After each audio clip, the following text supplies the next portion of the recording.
ಪುಟ್ಟಪ್ಪನವರ ಈ ಸಭಾಭವನದೊಳಗ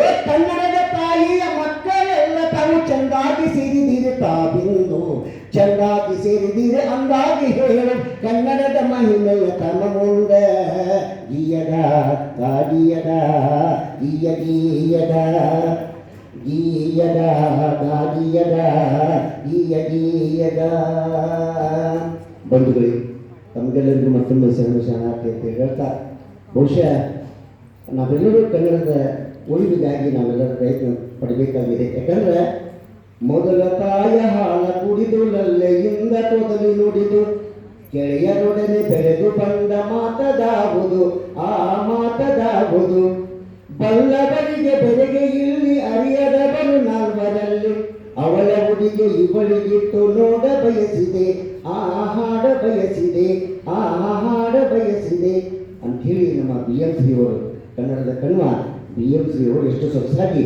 ಮೊದಲು ನಮ್ಮ ತಾಯಿಯನ್ನು ಗೌರವಿಸೋಣ, ಹಡೆದವ ನಂತರದಲ್ಲಿ ಪಡೆದವುಗಳು ಇತರೆ ಭಾಷೆಗಳು, ಆ ಭಾಷೆಗಳ ತಾಯಿಗಳನ್ನು ಗೌರವಿಸೋಣ ಅನ್ನೋ ಹಾಗೆ ಮೊದಲಿಗೆ ನಮ್ಮ ಕನ್ನಡದ ತಾಯಿನ ದಾರ್ಯಾಗ ಹೋಗುವಾಗ ಎಲ್ಲರ ಮೂಳು ತೊಳೆದ್ವಿ ಕಾದು ತೊಳೆದು ಅಂದ್ರೆ ಯವ್ವಾ ಅಂತೀವಿ ನಾವೆಲ್ಲರೂ, ಮಮ್ಮಿ ಅನ್ನಂಗಿಲ್ಲ ಯಾರು, ಅದಕ್ಕೆ ಯವ್ವಾ ಹೊರಟು ಯಪ್ಪ ಅಂತೀವಿ ನಾವೆಲ್ಲರೂ. ಹಾಗೆ ಮೊದಲ ತಾಯಿಯ ಭಾಷೆ ಕನ್ನಡದ ತಾಯಿಯ ಭಾಷೆ, ಆ ತಾಯಿಯ ಭಾಷೆಯನ್ನು ಪ್ರೀತಿಸೋಣ, ಅದನ್ನು ಉಳಿಸ್ಕೋಣ ಅನ್ನುವಂಥ ಮಾತನ್ನು ಹೇಳ್ತಾ ಇವತ್ತು 17ನೇ ಕನ್ನಡ ಸಾಹಿತ್ಯ ಸಮ್ಮೇಳನದಲ್ಲಿ ಬಹಳಷ್ಟು ಇವತ್ತು ನಮ್ಮ ನಾಡಿನ ನಮ್ಮ ಜಿಲ್ಲೆಯ ಸಮಸ್ತ ಬಳಗ ನೀವೆಲ್ಲರೂ ಬಂದಿದ್ದೀರಿ. ಇವತ್ತು ಭಾಳ ಖುಷಿ ತರುವಂಥ ಕೆಲಸ ಇಂಥ ಸಮ್ಮೇಳನಗಳ ಆಗೋದ್ರ ಮೂಲಕ. ಇನ್ನು ಈ ಕವಿಗೋಷ್ಠಿ ಇವತ್ತು ನಡೆದ ಕವಿಗೋಷ್ಠಿಗಳಲ್ಲಿ ಒಂದು ವಿನಂತಿ ಮಾಡ್ಕೋತೀನಿ. ಪ್ರಸ್ತುತ ಸಂದರ್ಭದಲ್ಲಿ ಸಮಸ್ಯೆಗಳನ್ನು ಕವಿಗಳು ಎತ್ತಿ ತೋರಿಸಿದರೆ, ಸಮಾಜಕ್ಕೆ ಅವನ್ನ ವಿತರಿಸಿದರೆ, ಹೇಳಿದರೆ ಸಮಾಜ ಸುಧಾರಣೆ ಆಗಲಿಕ್ಕೆ ಸಾಧ್ಯತೆ ಇದೆ.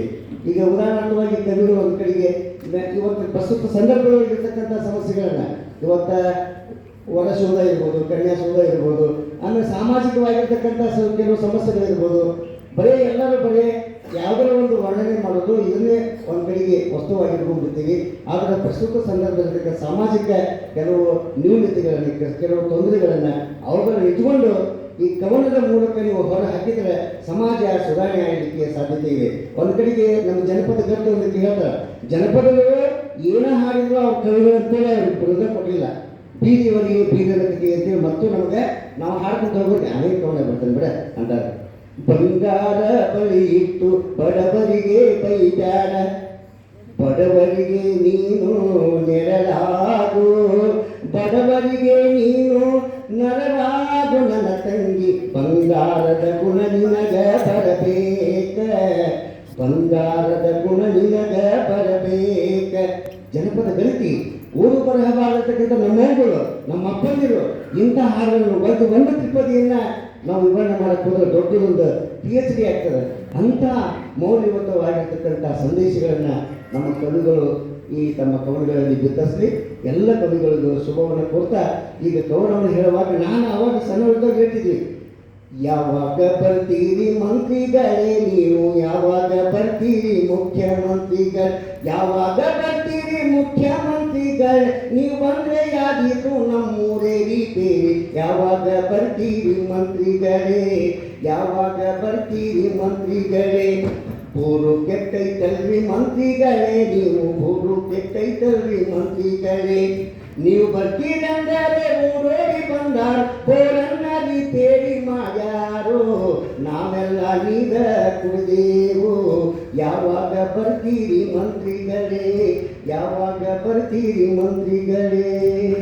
ನೋಡಿ ಅಲ್ಲಿ ಊರಾಗ ಬೋರ್ ಕೆಟ್ಟಿತ್ತು, ರೋಡ್ ಕೆಟ್ಟಿತ್ತು, ಆದ್ರೆ ಮುಖ್ಯಮಂತ್ರಿಗಳು ಬರ್ತಾರೆ ಅಂತಂದ್ರೆ ರಾತ್ರೋರಾತ್ರಿ ಡಾಂಬರ್ ಹಾಕಿ ಎಲ್ಲ ಸುಟ್ಟು ಮಾಡ್ತಾರೆ.